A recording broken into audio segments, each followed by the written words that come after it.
don't enjoy exercising? Are you somebody that really needs to get in shape, but the thought of going to the gym and working out just makes you want to vomit? Well, maybe you should consider walking. There's huge power in walking every day. Huge. And a lot of the science that's out nowadays has proven that walking is better than high cardio. Walking is known as zone 2 working out. Zone 2 is where you get your heart rate up to about 60-70% of your maximum heart rate, and you sustain that for a half hour, however long of a walk you want to take. It's excellent for physical fitness, longevity, and fat metabolism. Say that again, fat metabolizing. And I've been doing it for 6 months now, and it's made a huge difference in my life. Zone 2 training is optimal for fat metabolism. It improves insulin sensitivity, builds endurance and cardiovascular health. It's sustainable, low stress, and ideal for long-term fitness. It's never too late to start this. It's not hard, I will tell you.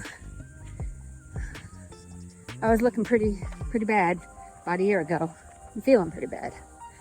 And it can be a very overwhelming thought to change your diet and exercise simultaneously. So I didn't, okay?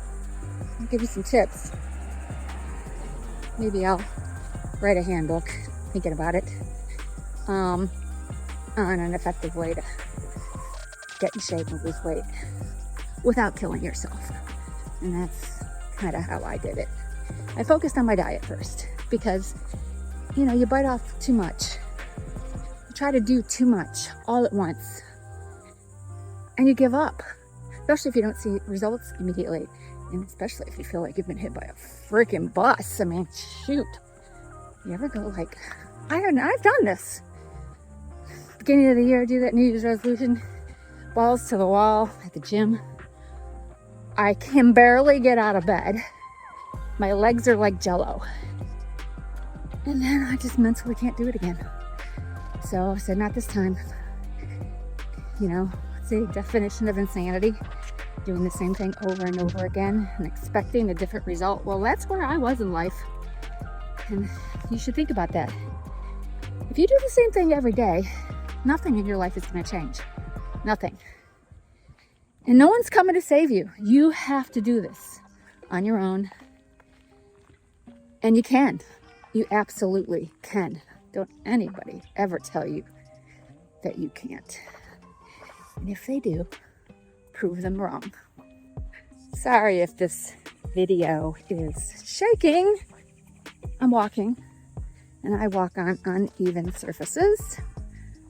I happen to utilize a road that has hills, so I can get my cardio up even higher. Yep, research shows that doing a 45-minute walk, and depending on how brisk you walk, you can burn between 200 and 300 calories. And if you can keep your heart rate at 70% of your maximum heart rate or below, you burn fat. You're not burning muscle, you're burning fat. Fat is used as the primary source of fuel. I started adding a weight vest on some of my walks, actually most of them. I don't have it on today because I did a walk before I did my walk. I took my dog in a stroller. He weighs 30 pounds. The stroller weighs 10 pounds. So I was pushing 40 pounds. And it was a lot harder than I thought it was going to be. So I did a half an hour walk with him. So I came back to the house because it's blazing hot here in Florida. Blazing hot. I mean, it's freaking hot. So did a half hour with him. And now I'm doing another half hour by myself. If you're somebody who's not as physically fit as you would like to be, maybe you'd like to lose a little weight, maybe you're just getting up there in age and you've realized that no one is coming to save you, and that you need to get it together. I don't know about you, but I don't want to rely on someone to get me out of a chair or take me grocery shopping, help me get out of a bed, because I'm weak, frail, out of shape, overweight. And being overweight, eating processed foods, and being just sedentary is a kiss of death when you're older. Total kiss of death.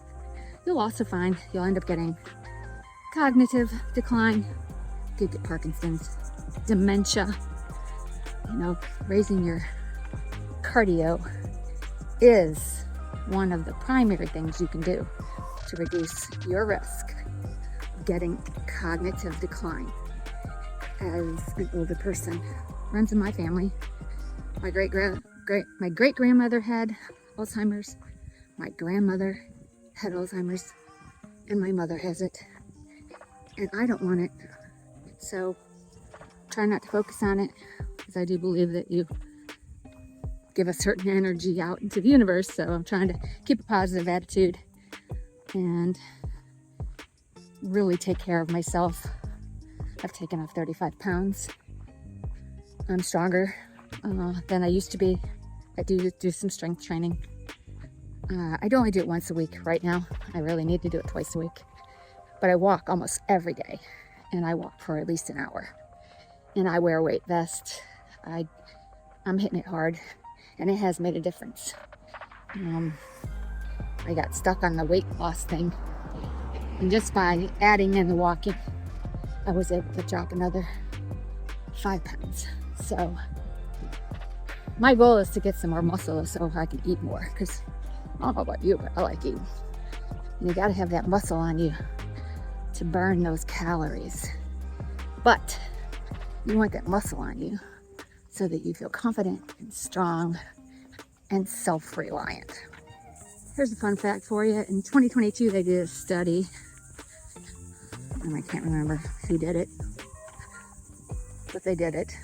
And it showed that 15 minutes of walking after you ate a meal metabolized your blood sugar much more effectively than sitting or standing, of course. Blunted the blood sugar spike, helped you metabolize the sugar that's in your blood. Glucose rises after you eat. And when you have high glucose, any spike in glucose halts your fat burning. Did you know that? Every time you snack, your body stops burning fat.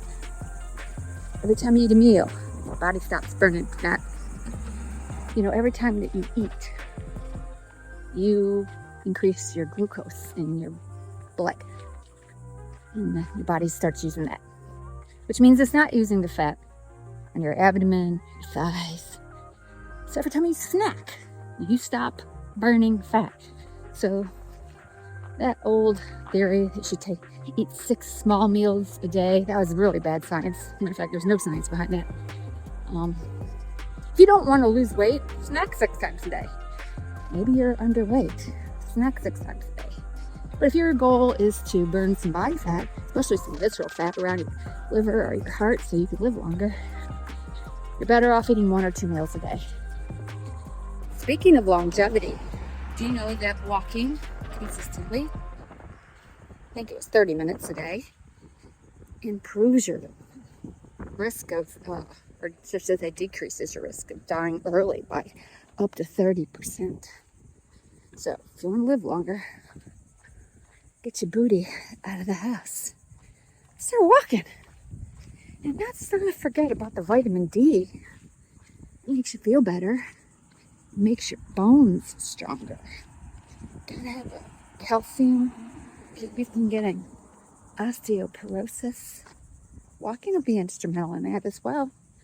You know, I have a video on that. You should watch it on my channel. I have a video specifically about your bones and your muscles and what happens when you strength train or jump rope, jumping jacks, or jog, and it will have the same effect. it releases something called osteocalcin. Osteocalcin is a hormone, I think. Osteocalcin. You can Google it. It might be an enzyme. Anyways, your bones release osteocalcin when they're put under stress.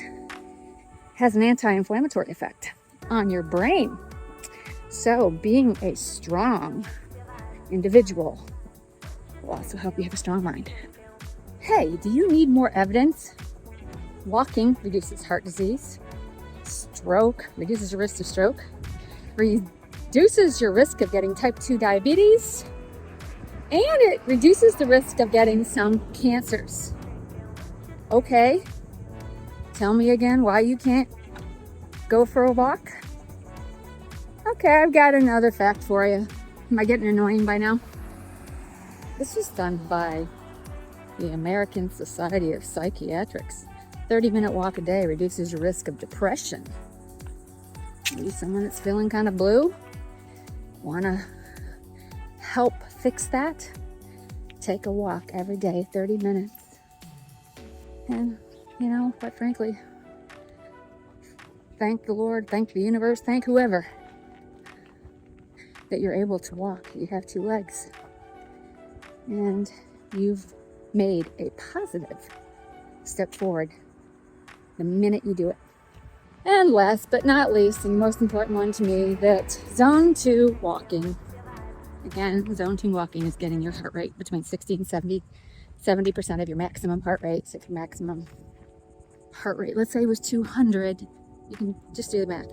Maybe it's 180. I think mine's 185 or something like that. Anyways, the Association for Alzheimer's says that walking 30 minutes a day reduces brain inflammation and improves neurotransmitters. And that's the most important one to me, because I am doing everything I can with all my will to keep my brain healthy, because I don't want to be a burden to my family. I don't want to lose myself. I see what's happening to my mother. It breaks my heart. All right, this is not one of my polished videos. I decided I'm going to try to make more videos. I took a little sabbatical there for a while. If you got anything out of this, make sure to give it a like. Give it a thumbs up in the comment section. It makes the YouTube gods happy. It would make me happy too. It's free. My goal is to, if I can save one person from going through what I'm personally going through with my family and seeing what's happening to their parent, if I can help one person start early enough to fix their health and to, not get cognitive decline, not have a heart attack, not have stroke, then I've done my job. And if this has helped you, I'd like to know. Subscribe if you haven't already, and I'm going to try to do better and put up a video once a week. Thank you for being here. You gave me part of your day, and that's most important, because your day and time is valuable, and I do appreciate that. Have a great day.